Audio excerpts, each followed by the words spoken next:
Por lo menos 400 nga mga parapangisda habungtuhan sa Salcedo ang nakakarawat hintag 3,000 pesos nga fuel subsidy ha ilaronghan Fuel Discount for Farmers and Fisherfolk Program o FDFFP Caravan nga gindumara han lokal nga pamunuan didahan Abril 20.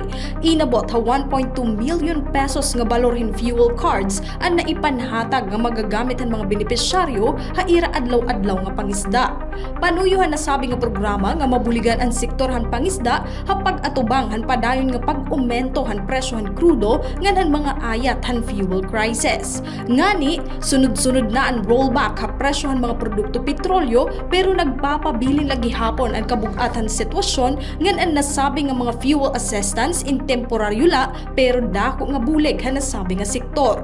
Samtang igpapailarom naman han know your client kun KYC process ang mga parapangisda tikang ha mga bungtuhan giwan Mercedes ngan kinapundan. Ginlalauman nga hira naman ang makakakarawat han ira mga fuel discount cards ha ikaduha nga adlawhan caravan.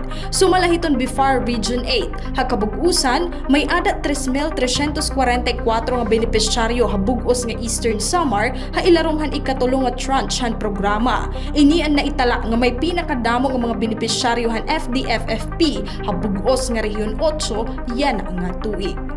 Tikang ha Syudad Borongan, Heidi Upada, Eastern Samar News Service.